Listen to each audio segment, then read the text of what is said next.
Christ consciousness or a Buddha awakening. I'm not saying any of those things are not possible. Whereas Maslow's, hierarchy of needs, having some self-actualization. I'm really just talking about the possibility of transcendence, of where we've comprehended things on a certain level that I've described as the MORB, M-O-R-B, the modus operandi of rational behavior, that now has this aha, I awakening, a more attunement of the quality of my thoughts and the awareness that I'm having them and projecting them. The flight I say you take every day is your TWA, thoughts, words, and actions. So this flight dimension also becomes something important. The only other word, and I do have a lot to sort of define, a lot of words that I define things as, looking at what perhaps prevents or obstructs the morb from having the greater realization is what I've described in the past as a prion, P-R-Y-O-N-S. Prions.com are sort of, it's something that pries on a person. It's a mental state or something like an entity almost, that as soon as a name is mentioned or they see something, they just automatically go into whatever state that is. It's not very helpful. And it's a repeated thought pattern or an RTP, but really having a density to where it's irritating, neurotic. So there's also the word I came up with today is a trion and a tyon. You might try something on, and this would be more like a Gedanken, a thought experiment, which I talk and write quite a bit about. The tyon, though, might be the things that bring us more together in this duality aspect to have this comprehension like, okay, even if we're having difficulty or a disagreement, there's still a tyon. That could be because we're related by blood or we work for the same company or we had an experience in the past that you could say was never quite complete or never really got to resolution to where we worked it out, whether it would be an issue or something was owed to somebody, whether it be an explanation or money. I'm just giving the example of what these qualities, again, of the experience and the way that we are in a certain world that we're comprehending and we're dwelling in it, and this excites that level of experience. Now, again, it's imagined and it's a thought experiment. I can't really begin to know, although I can imagine the level of comprehension of your world experience, but to say I know it or to own it, that would be an illusion, an hallucination. And yet there's a curious interest of wanting to have this completion of this yin and yang or coming together. So there's a wholeness, particularly if one's looking at their quality of life, to not leave this world or this life and have things that weren't quite worked out or not right remain that way, particularly if they've been bothersome or they've been on your mind, and you've just not made the effort to reach out or to apologize or to clarify things on such a level that would allow for the possibility to work things out. So the well slosh, properly understood, and again, this fabric, the regard of the mess, is my understanding of this I-go projection, where I go, the selfie of the mind, how I'm perceiving things, knowing that I could be very wrong, right? I could be very sincere in my actions, as Jim Rohn, who was Tony Robbins' teacher, would say. A lot of people are very sincere. They just don't realize they're sincerely wrong. So the idea here that we could just sort of step back for a moment, we begin to see a bit more of the whole. And as a holistic turn to things, I'm not having to take sides, because each side's going to say what they believe is right, and they believe it's right. So for me to get involved and convince them that they're wrong, I don't want to take that on and deal with that negativity and the karma of having to now have to have that negative energy put on me. So when I'm in situations and people are talking to a projection of what they see me as or what I represent in their mind, I'm often having to point that out. And say, not just hopefully this is not what's going on for you in your regard to me, but thankfully I've been in more situations now where I'm not having to deal with negativity because people kind of get where I'm coming from. And I talk in such a neutral way to try to comprehend and to be a neutral observer of things, and yet wanting to understand in the best way that I can be supportive in the way that I have their permission, where I'm welcome to be in their space, and I have the tie, right? I have permission for their time. They're interested in this. There's introspection, right? Where there's investigation that's allowed to happen, right? I'm not being any place I don't want to be. Now, sometimes you have to knock on the door, ring the bell, call, text, whatever, send that note, because you have to find out if there's interest. But if there's not, you step back and you might find out, well, what would be interesting to you? And then you go there if there's going to be some invitation for the interest. That's the I in the tie. And then the E obviously is how easy this is going to be, and it's a reflection on a person's energy level, and how engaging they are. And is there some education here, some enticement, enlightenment, and the environment? It just has to be right. So these things are sort of intuited. This is how we intuit the weld slosh. It's going to be part of the next writing. It could be its own book. Weld slosh, is a way of being in the world and examining our existence within it, which is our experience, is examining how we're dwelling. And this is what's been built, and then what we're building into, because just us doing this or being here right now is having some kind of inflection impact. So again, this I against the messed fabric. So we have the messed out there of matter, energy, space, and time. This exists throughout the universe. It's universal and it's perpetual. It is what it is. That's what's messed up, because we tend to be the Don Quixotes of the world. We're on our high horse, and we're taking lances against windmills and trying to change things, and imagining dragons and things that are really dragging on us, that are just made up. And if we can get past it, there might be more of a unification and a solidarity to where we can meet and the level of this weld slosh, this comprehension of you and I, and it could be a group or it could be very private and intimate, where there is an appreciation within this dimension. And this is explored, this is shared, so there's a comprehension of what it is that you're feeling. And in this regard, and it's a respect, I'm honoring you, your systems, and the gems come to reveal themselves, which is what's given to us. And how we evaluate and rate it, that's up to you. It's personal evaluation of what's existing in the environment, and then the milieu, the situation we're in, and the complexity of what we're having to do with. Some are more fortunate than others, and yet there could be an occupation with something that's going on.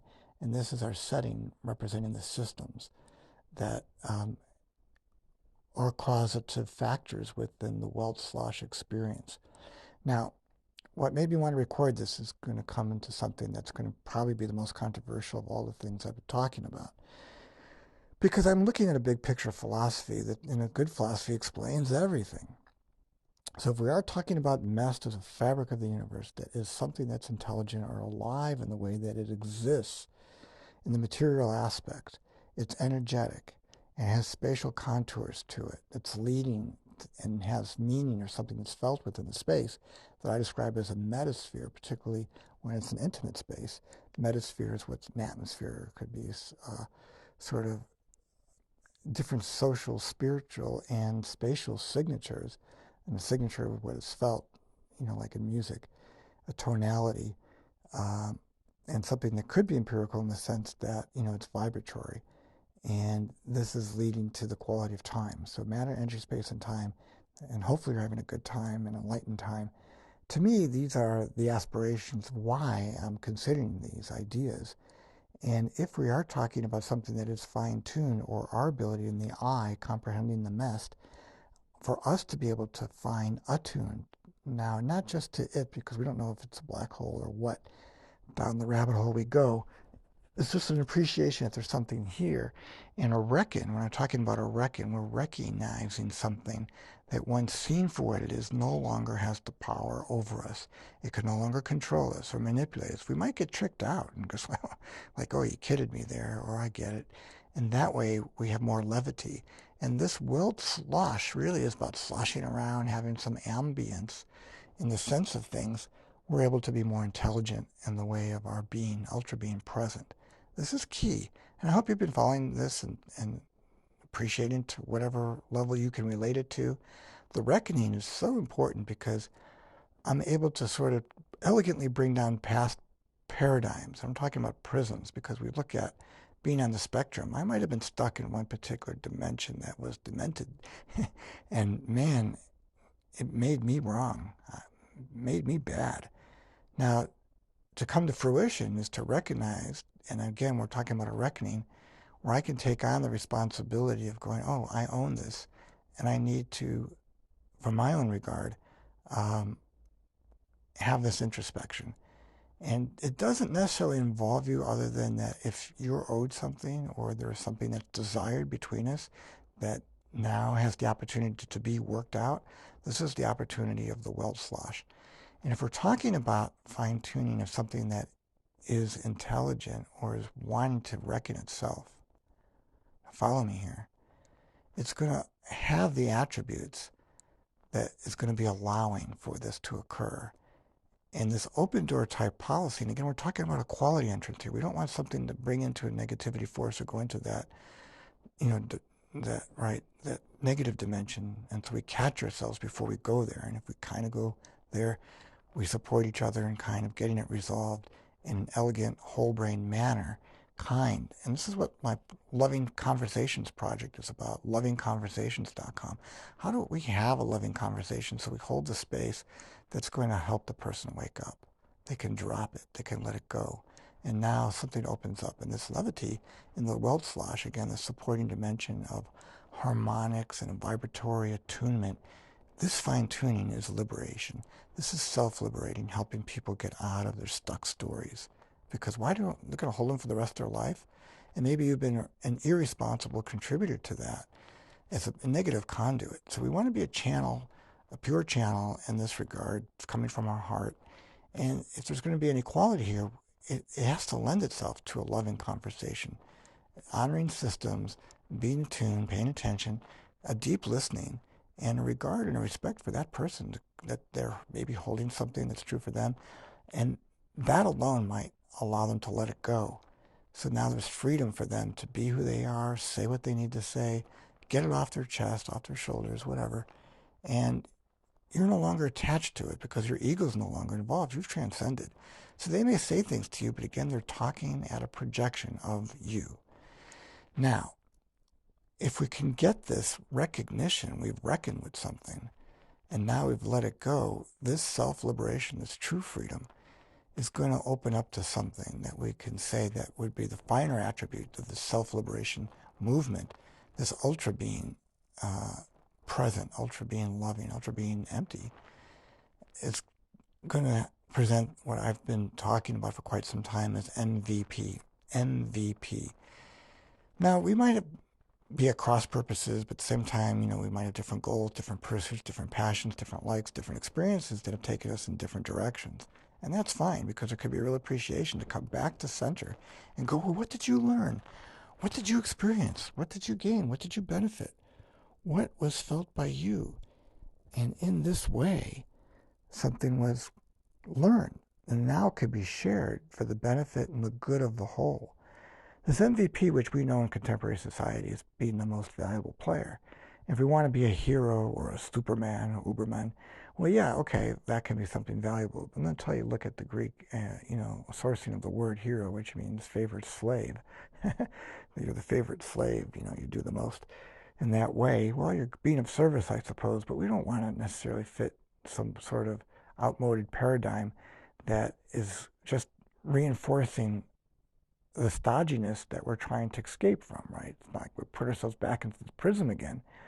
No. We want to sort of, you could say, if we're going to say rise above, but at least step back, have a third-party perspective so we can see the whole of the yin and the yang and the coming together of things. The observer being the observed is really kind of a good word to describe MVP in this dimension. So what do I mean by this MVP then? Now, if you're an entrepreneur or someone who works in tech or whatever, you know MVP to be minimum value proposition. So it's the minimum thing to get things going, to get whether it be what you're proposing off the ground and explaining things to where people get it. So hopefully you're getting this on the level of the MVP, that the person who I would say aspires to ultra beingness. And again, we're talking about this I reflection of the universe. It could be that we have something that is intelligent, that is looking for meaning. And having transcended, it has meaning because it's identified its mission and it's living in a vision. Okay? And you could also say its value. And finally, the P, so mission, vision, has purpose. If you look at it from that deeper level of meaning, right, And the vision has value. It's felt because you're valued. Not only do you have purpose, you have passion.